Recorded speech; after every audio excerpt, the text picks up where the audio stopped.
This phone is wirelessly chargeable, so you can put it on a wirelessly charger, but this phone is also a wireless charger for other devices. So if I swipe down into my settings and I turn on wireless power share and I put something that's wirelessly chargeable, for example, my iPhone XS Max with the battery case, if I put that on there, it's charging. You are charging an iPhone with a Galaxy. Correct. That is crazy. Welcome to Geared Up, brought to you by National Car Rental. I'm Todd Bishop. I'm Andrew Edwards. Starless and Paco is off this week, but it's great to be back here with you, Andrew. In the hot seat. That's right here in the driver's seat, I like to say. Oh, yeah. Passenger. No, not at all. Come on, people who listen to this show know that's not the case. Coming up, we are going to be talking about all of the announcements of the new smartphones, including the new foldable phones, yes. Which, Andrew, I am highly skeptical of, and I'm going to leave it to you to convince me that these phones that fold are really even worth my time and attention. Wow, that's a big task. Let alone my money. Right, a lot of money. Microsoft has a new HoloLens, and Samsung just came out with the new Galaxy Buds, which we've got here on the table, in addition to the You're S10. more excited about the Buds than the actual device. Who cares about phones? We do have an days? S10 Plus here in-house as well. I've been using it for about 6 days now. I can give some impressions on as well. So, Andrew, I got to say before we jump in, I just had a really fascinating tech experience. I went to Walt Disney World for the first time. Nice. And I was fascinated by a number of things there, but among them the magic bands, the wristbands that you wear that give you access to basically everything, from your hotel room to the fast pass lines at the rides, buying food, everything. Yeah. But the thing that I was most struck by was the fingerprint readers that you use when you go into the park. And I realize this is not new at Walt Disney World. They shifted to this a while back. But for me, it was fascinating. I walked up there and I was a little unsettled by the idea. I did not actually know that was going to be part of the entry. Price of admission, basically, was your digital identity. And so I said to them, do I have to do this? Do I have to do this? And the look that I got, they were annoyed. Oh, this is like another one of these guys. Yeah. Oh no, you're one of them. Okay, and so they just said yes. That's it. Yes, you do. Yes, if you want to come into our park, give us your fingerprint. Do you feel comfortable with Disney having? Well, I never thought about it. Like, I've been there and I've done my finger, but I just did it without even thinking. Like, okay, do this. All right, put your finger there. Okay, come on in. I never thought about it until you mentioned it before we started the show today. Like, wait a minute, that is kind of weird. Like, because sometimes they also get a picture of you. So you get a picture of you on their phones, and then they take your fingerprints. Now they have your name, they have your address, they have your face, they have your finger. Like, this is crazy. I was reading on the plane ride home all of these conspiracy theories about the CIA and Walt Disney, which tied everything together for me. Wow. Wow. At any rate, that's a whole other show. That's crazy. So you've been busy as well. Yes. You were at the Samsung unveiling. Samsung Unpacked a few days ago. I went down to San Francisco for I never know if is it the launch or is it an announcement? Is launch like the launch day when it comes out? Because some people say, oh, it's at the launch. I like to say unveiling. The unveiling. All right. I was down there for the unveiling of the new Samsung Galaxy Fold, the Galaxy S10 lineup, Galaxy Buds, as you saw as well. We'll be talking about all that later. I thought it was very interesting. It was the first time that I walked out of any unveiling feeling that Apple is playing catch up to someone else. Okay, so that takes us right into our first topic, which is the S10 Plus. The S10 Plus. So tell us about this phone. We've got it right here. Yeah. We'll go ahead and hold So that there's there. a lot about this phone. We're not going to be able to go into every single thing about this. This isn't a full review, but there's a couple of cool features. First of all, the in-display fingerprint reader. So you don't see a home button on here. You should just hold it still. But there is an in-display fingerprint reader on the front. And you can even use it when the phone is off. Not powered off, but when the screen is off. You just place your finger in the right place and you open up right to your homepage. This has been one of those kind of holy grail kind of things that people have been talking about ever since we've been seeing things like Face ID go away, Touch ID go away. And so people have been saying if we're losing bezels, that means we're losing the area to where we can use a fingerprint reader. people have been wanting in-display fingerprint readers for a while now, and this is the first ultrasonic fingerprint sensor, which means that it's taking a 3D capture of your fingerprint.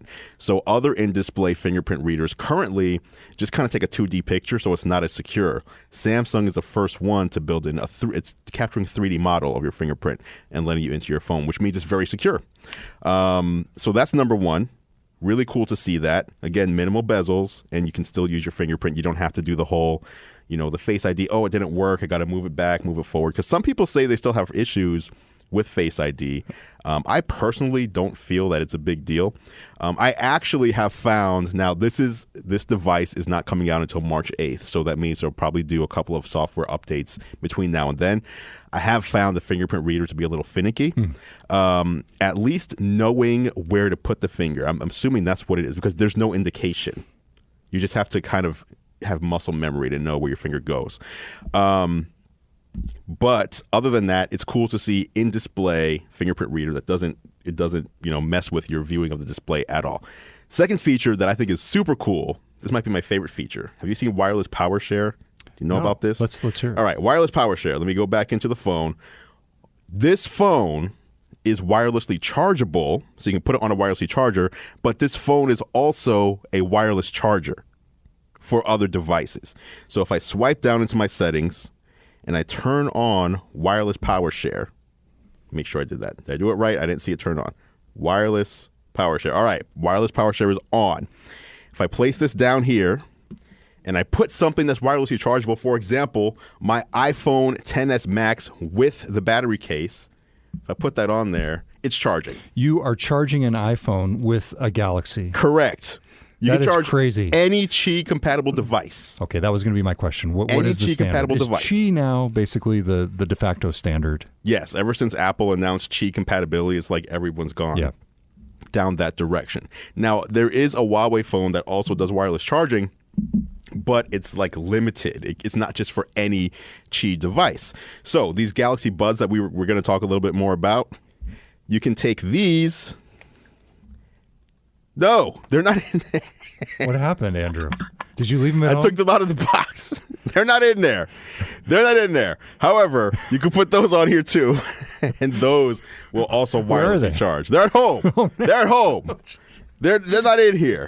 So you can see on the box though what they look like. Well, that ruins my plan to test them. My apologies. We can still talk about them. We can't test them, but it's cool that you're able to use a phone as a wireless charger. So the one caveat here, it's a safety feature really.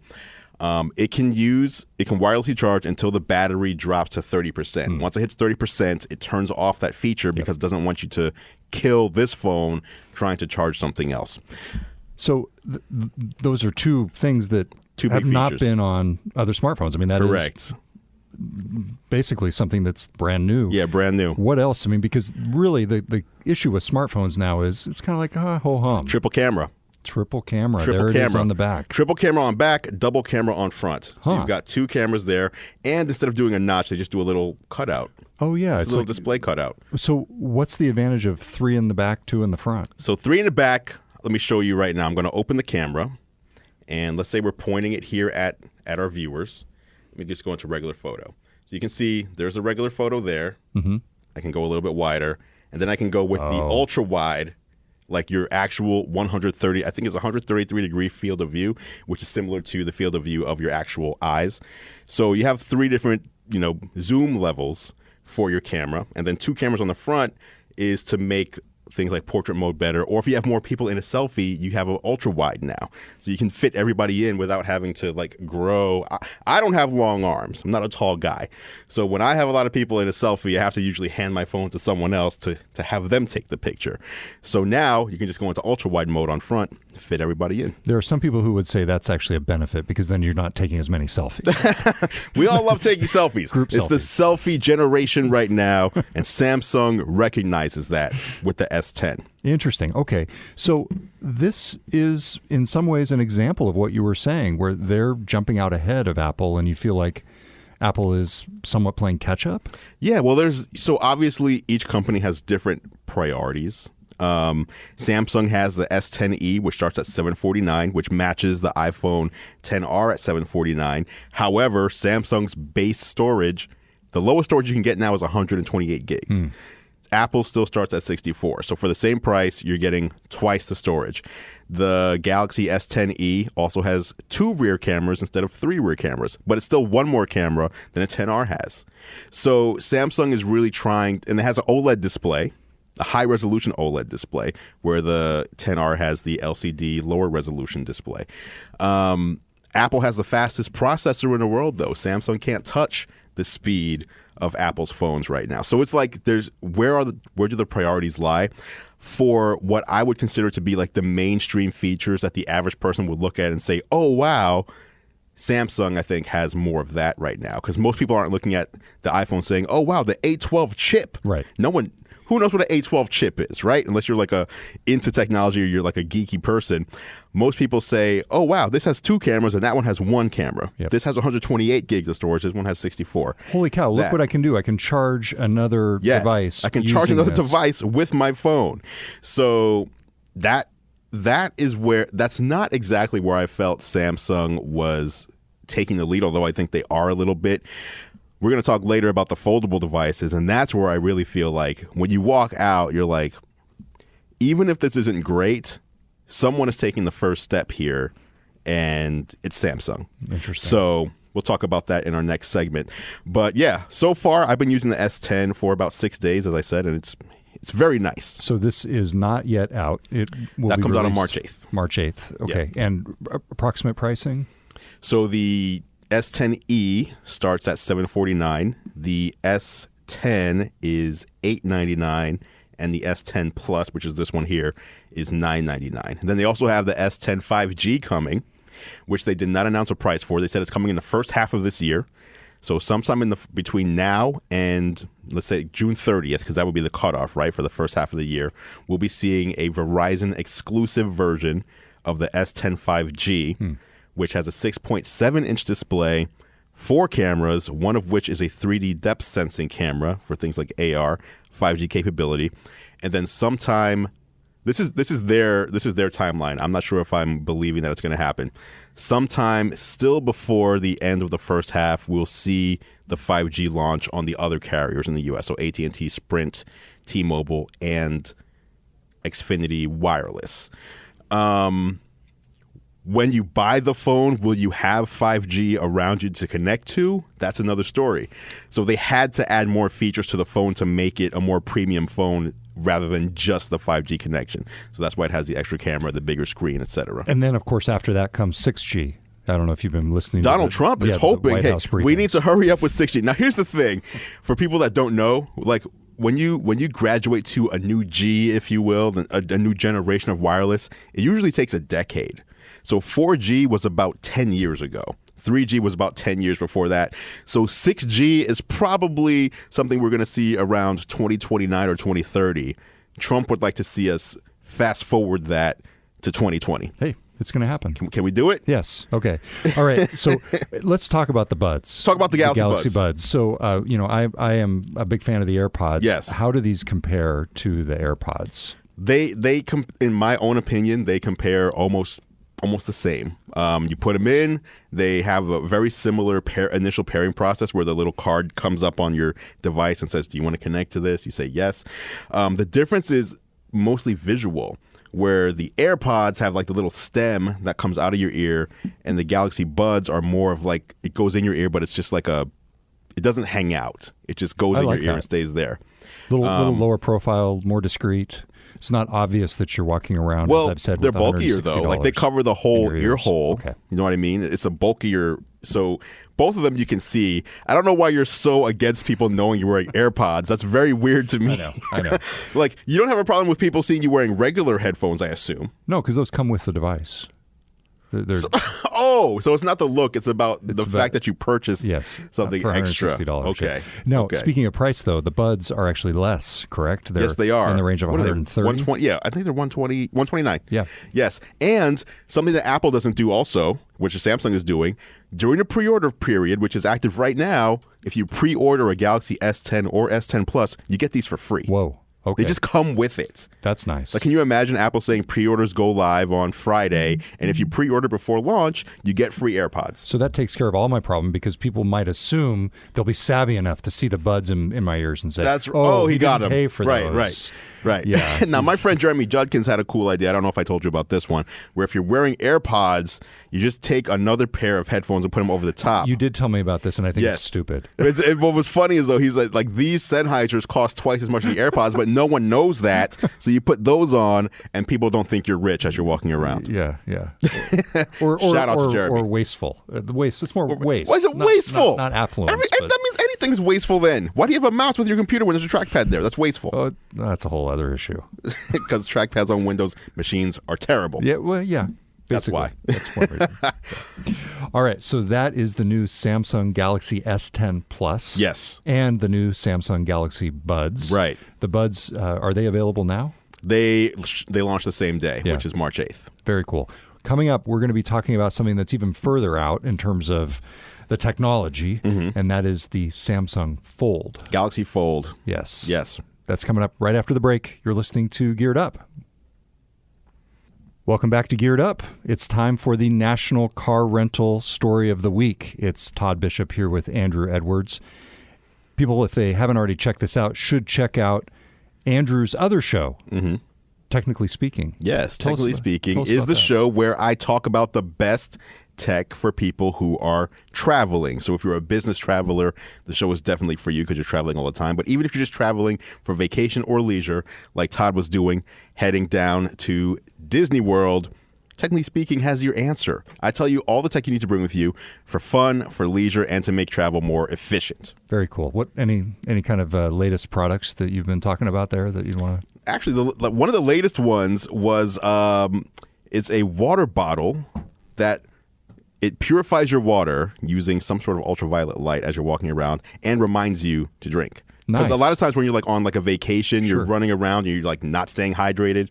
So it's a water bottle that uses tech to send you a notification to remind you, hey, you haven't been hydrating for a while, so make sure to take a sip of water. Nice. So you can check that out on Technically Speaking. Find that at the nationalcar.com control center or youtube.com/nationalcarrent. Big thanks to National Car Rental for sponsoring Geared Up. And the National Car Rental Story of the Week is... We are talking about the Samsung Galaxy Fold. Galaxy Fold. Foldable phones. Foldable phones are here. They're here. This was crazy. Merely just sort of a figment of our imagination a few weeks ago, or a few months ago, when this was first discussed. Right. And there they were being unveiled. And I was shocked. Genuinely shocked. So this was in Barcelona, Spain at Mobile World Congress. No. The Galaxy Fold was announced at the same event as the S10. It was. So you got to see it in person. You didn't get to get your hands on it. We got to see it from the stage. Okay. They didn't even have it in a hands-on area. They didn't have it behind glass. It was not there for like to see up close. But it is at Mobile World Congress to see up close behind glass. So explain this device. And there's another one too that we're going to talk about. The Huawei Mate 10. Yeah. So for people who have not seen this, X, one of the two, trying to wrap their heads around it, what would you say is the main appeal? Well, it's hard to say what the appeal is right now because other than it being a new device category, it's a display that can bend and fold, which we really haven't seen ever. Usually if you bend a display, it breaks. So these new displays can be folded and manipulated without damage to the displays at all. The allure is supposed to be that you can basically carry around a tablet in your pocket. In other words, it is sort of like a candy bar phone in its folded up state, and it's on the exterior of that version of it. It's essentially a phone. Right. And then you open it up. Depending on which manufacturer, Samsung has theirs to where on the outside, if it's folded, you have a thin display. And on the back of the fold, you have the camera, like the back of any other smartphone. And then you open it up, and on the inside is a second display, which is, I believe it was 7.9 inches, somewhere around there. If you look at Huawei's Mate X, what they're doing is the fold, instead of folding inward like a book, it folds outward. So the full display folds in half, and then on the outside you have kind of two displays that are essentially the same displays, just folded. Yes. So it's new, it's different. It allows people to have a bigger form factor device that's easier to carry around. What I'm not sure of is, are either of these devices something that people are going to want to carry around? Because first of all, they both run Android, which is the only reason I say that is because Samsung's making a hardware with someone else's software. So Samsung has to rely on Google to allow the software to kind of bend to their will. And if Google's not, as caught up or on board with here's a new form factor and here's this new folding mechanism, then they're using software that's not optimized for the hardware. Same thing with Huawei. Whereas with Apple, for example, who makes their own software, if Apple announced a foldable, you would know they were optimizing iOS specifically for a folding interface. So I'm not sure how that's going to go right now, or at least when this ships in 2 months. I expected to see this like next year. They're also very expensive. So the Samsung Galaxy Fold, $1,980 in the US. That's likely for the entry level model. There will be a 5G version. There'll be versions with more memory. So $2,000 for a phone. $2,000 for a phone. And just a year ago, everybody was mad at Apple for $1,000. $999. Yes. What is this? $999 for a phone? This bargain. Is crazy. It's a bargain. That's what it is. Now we've got $2,000 for a phone that I don't know if it will work as well as the phone you currently have in your pocket today, other than being able to do a cool trick. So is it a gimmick, or is it actually adding something to your life? Now, when they did the demos and they showed, like, you're on the small screen outside, you're looking for an address, you open it up and the map is nice and big, or scrolling through like Instagram or Facebook where the pictures are nice and large and rich instead of on a smaller display, that's cool. But it's cool when you're watching someone do it on video. Is it cool in practice, or is it going to be frustrating? I don't know. So what do we know about how close these devices are to market? Samsung is launching the Galaxy Fold in April. Okay. So we're about 2 months away. Yep. Which again, it blows my mind. Like, regardless of whether it's a good device or not, I have to give Samsung credit for stepping out and saying, we made a foldable display, foldable OLED display. We're putting it in hardware. We're making the hardware as premium as we can, and we're shipping this in April. That is impressive, especially from a company that has had some high-profile failures in the past. When you look at the Samsung Galaxy Note 7, am I remembering for example, the right number? Yes, that was the whole battery thing. So obviously that's a completely different technology, but it's impressive that they're stepping back up and doing something that's bold and risky. Right, and you can't really hate on them for the price. I know it's expensive. It's as much as a high-quality laptop. However, they're first to market. How many people out there have a foldable phone? I would say 0. So you're going to be one of the first to have a new product category. You can expect to pay. Like the first MacBook Air that came out was a terrible machine. It overheated. It got hot. But it was thin, right? And it lost all sorts of ports. And Apple shipped it, I believe it was like $3,000. It wasn't the MacBook Air that we have today, but it was because you're getting this ultra thin Mac. It was the first in the product category, and you have to pay for the privilege basically of getting access to this new technology, and so that's another thing where I felt like you walk out and you're like, how is Apple going to respond to this? Because great product or not, everyone's attention is on this right now. Everyone is looking at this and saying this is the future of smartphones. To your point earlier about Apple, it seems like a lot of their innovation right now is focused under the hood. And one of the most recent reports that came out was that they're looking at shifting to ARM processors for the Mac, and that would make it easier for developers to build apps across devices, which has sort of been the holy grail for a long time. The idea that you make one app and it runs across smartphones, tablets, and computers. But to your point, that doesn't seem like the kind of thing that's going to drive some big new wave of sales. Or interest. Whereas with the foldable phones, and to be clear, a lot of people have a foldable phone. They're They're flip phones. A lot of people have those because I don't see those anywhere. Well, okay. Well, I not in the circles you run in, but in the rest of the world, people Okay. have and I'm just saying it's a foldable screen. That's the real Right, innovation. foldable display. Yes. So, but to me, with the foldable display, that is truly a big move and the type of thing that isn't just under the hood. It's something that's going to get a lot of attention. Yeah, it's going to get a lot of attention. And it's, when you look at like science fiction, if you look at Westworld, you ever watch Westworld? Yeah. All right, you know how they have like the triple fold thing that they have the computer, it just folds. Like, we're approaching that. Now, obviously, this is Gen 1. It's going to be thicker. It's almost like back in the day when you had like the huge cell phone, right? This brick cell phone, and now we have this. Yeah. That's what we're seeing here. Like, obviously, the first gen of these foldables is going to be a little strange, but I think at least they're taking the first step. And going forward, Gen 2, Gen 3, I think it will be something that, people are going to be switching over to. Now, the other of these devices is the Mate 10. Mate 10, yeah. From Huawei. Which is the telecom company and smartphone maker based in China. Yes. Which is at the center of a lot of issues. It's crazy. International intrigue between the U.S. and China. Especially as we talk about the future of 5G, there are real questions about Huawei's role in building out next generation wireless networks in especially developing parts of the world and U.S. allies. Are we going to see the Mate 10 in the U.S.? No. Yeah. It's not shipping in the U.S. Right. But I mean, you can order it. Nowadays you can get your hands on anything. So you order it from, wherever it is available through Alibaba or whatever. You'll be able to get one. Go on eBay. Someone will have one. You're going to get one, I assume. Am I going to get a Mate 10, Mate X, whatever they're calling it? I don't know. I'll reach out to Huawei and see. But it is weird. I'll get my magic band to sort of inform the CIA that you've got a Huawei device. A lot of tech fans don't. They kind of give Huawei a pass for all of these crazy things that are going on.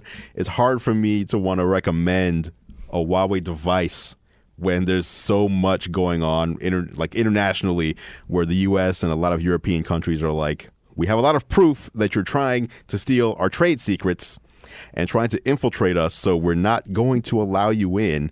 But a lot of people are like, it looks cool, though. I want it because it looks cool. I don't know. And I have to say, I like the approach that they're taking where it's the same screen. It's not like you close it up and there's an exterior screen. You fold it over and it's the same screen, just split in half. Yes. I like that approach from Huawei. So now, one thing about these devices that I am not sure how I feel about, I have to get it in my hand, is obviously if you're folding a display, you're not folding glass, right? Glass doesn't bend, which means, we're used to phones that have glass, like high quality glass covering the screen. We're going back to plastic now. Plastic is what's going to bend, not glass.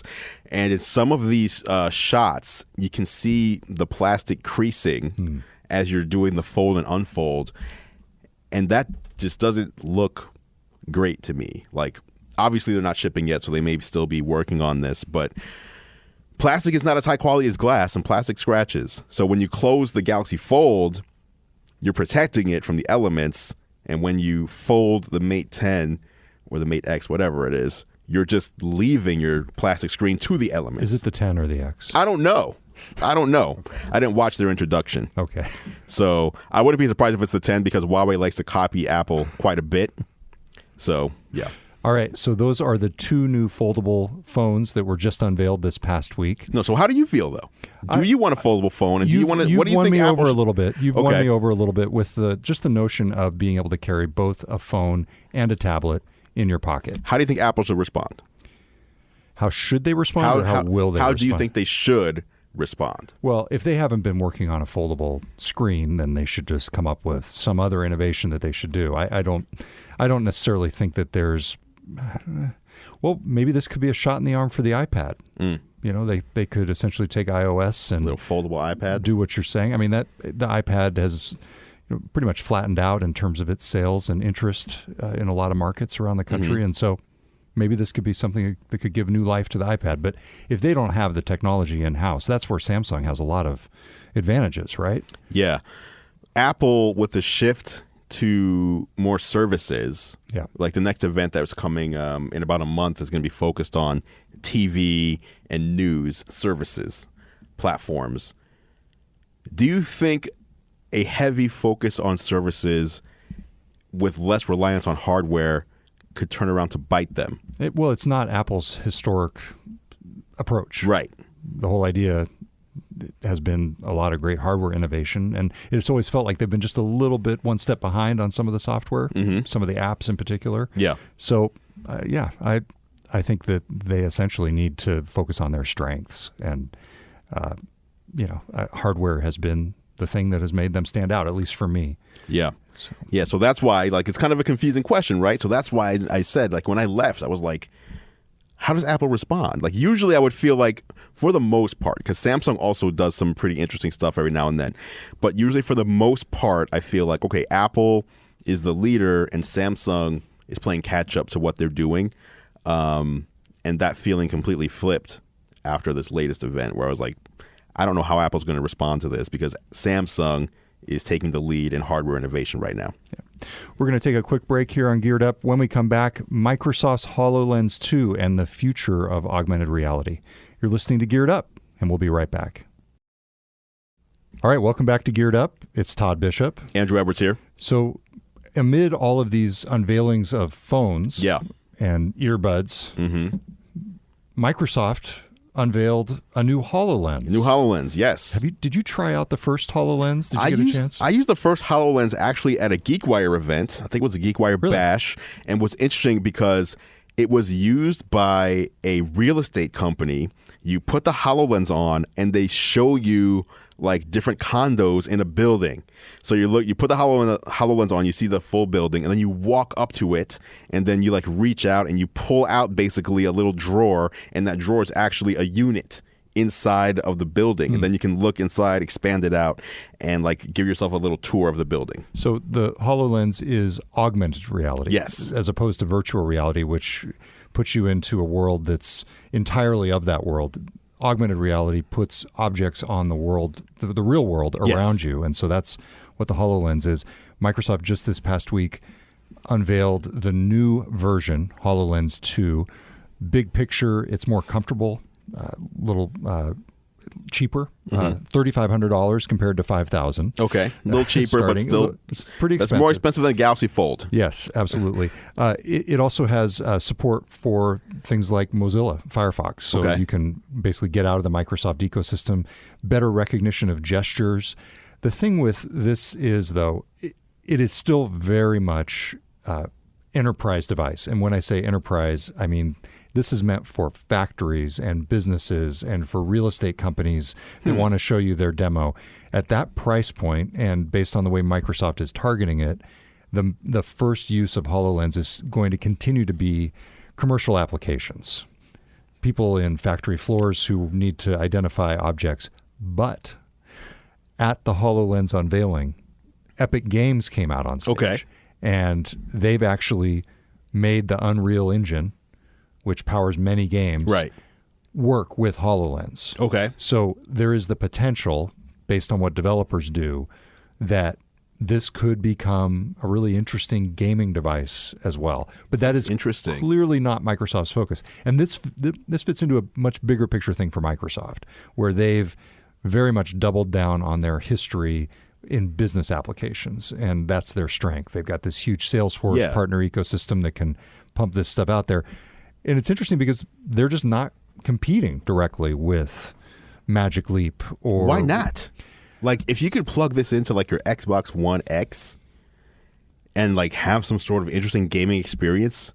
Well, now there are third-party headsets that use Windows holographic, if I'm remembering it correctly. So you can get these from other places, including VR headsets.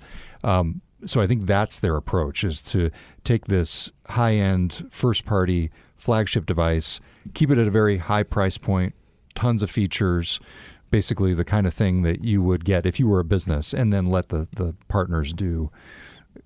That seems very weird for a business. Maybe I'm not thinking of the right applications, but what businesses do you work in, like in a factory where you're walking around with a HoloLens on? Like, what are you doing? Okay, so good example. You're looking at, so say you're in an airplane cockpit. Yep. Or you're on a factory floor and you're looking at a piece of machinery.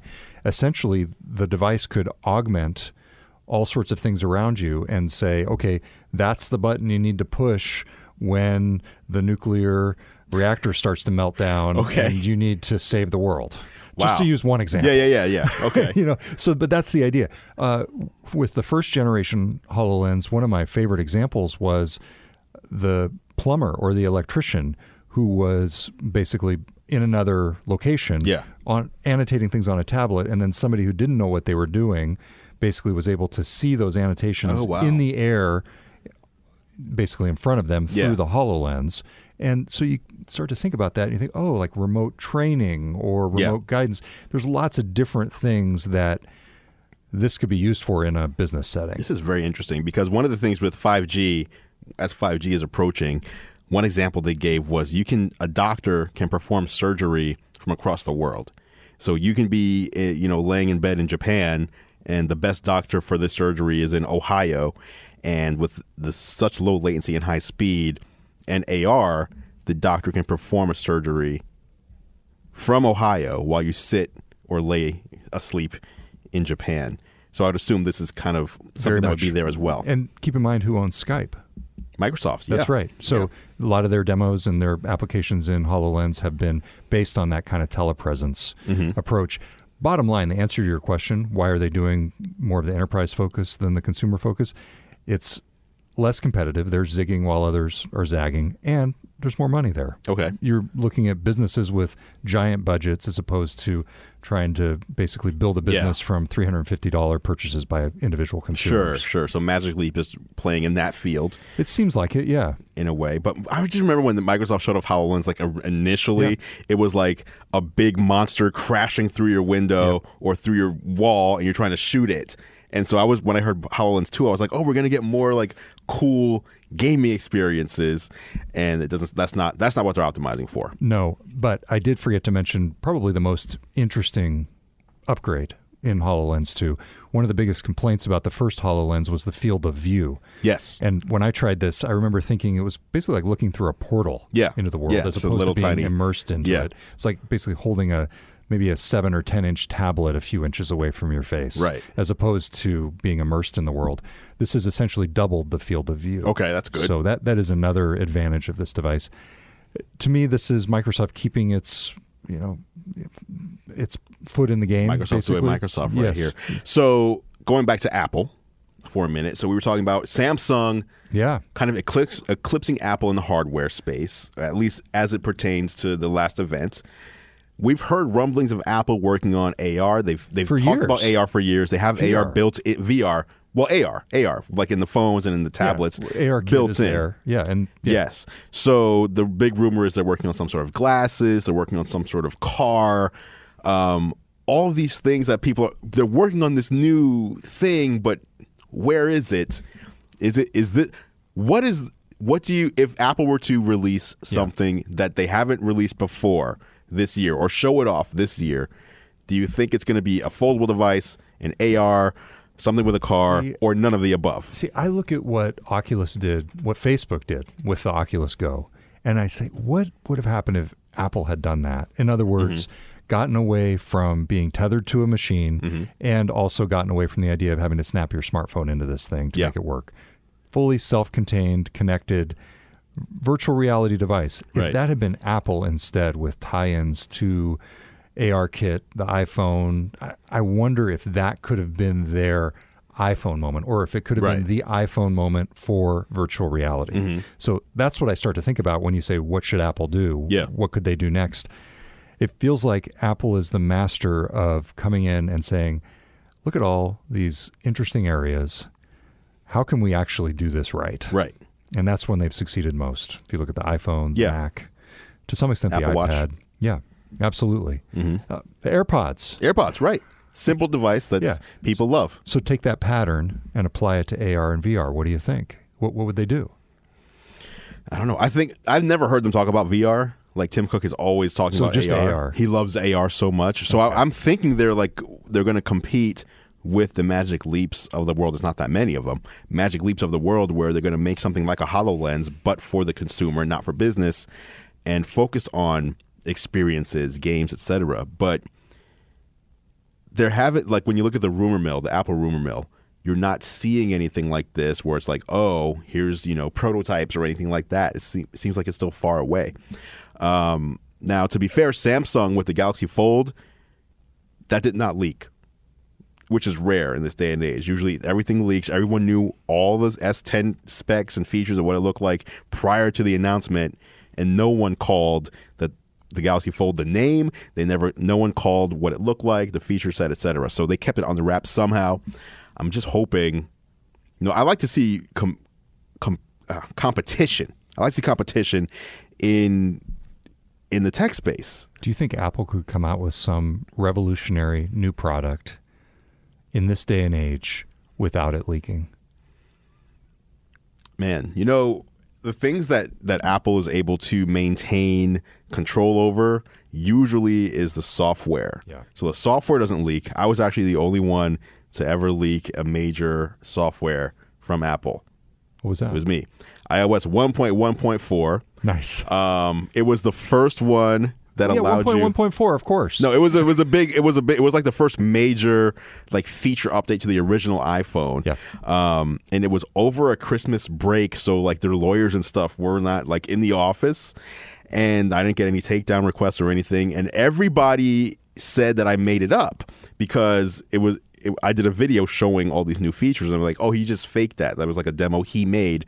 And then Photoshop experts were coming, writing articles saying, oh, here's why this is fake. And then 3 weeks later, Steve Jobs takes the stage, and it's exactly what I showed. Nice. So all these people that were experts in their fields saying how I was wrong had egg on their faces. Okay, so next up, you're going to be leaking the new Apple I haven't leaked AR anything headset. since then. But no, I want to see, I don't know what they can do that wouldn't leak. I mean, everything seems to leak. Yeah. So, except for Samsung. Maybe they need to get Samsung's lawyers. Right, or make something in-house. I don't know. Yeah. I don't know. So, yeah. All right. Well, it has been a whirlwind week. I feel like I have a much better grasp of things. For now. And that's all we got. That's the show. All right. Hey, thanks for tuning in, everybody. Just a reminder, if you're not already, be sure to subscribe to Andrew's YouTube channel to see our live behind-the-scenes videos. You can do that at youtube.com/gearlive. You can also subscribe to GeekWire's Facebook page. Do you subscribe to Facebook pages? You follow. You follow Facebook. You follow or you hit like. Facebook.com/GeekWire. And if you're not already, be sure to subscribe to Geared Up in your favorite podcast app. Just search Geared Up. That's 2 words, not one, in Apple Podcasts or wherever you listen. If you like what we do, consider leaving us a rating and a review. It really helps other people find the show. Geared Up is a GeekWire podcast. You can see more from us at geekwire.com. Big shout out to Jim Valley for editing the show. That's right. And thanks to Keith for filling in on the live Keith stream. over here. All right. Hey, until next time, thanks for tuning in, everybody. I'm Todd Bishop. I'm Andrew Edwards. Thanks for listening to Geared Up.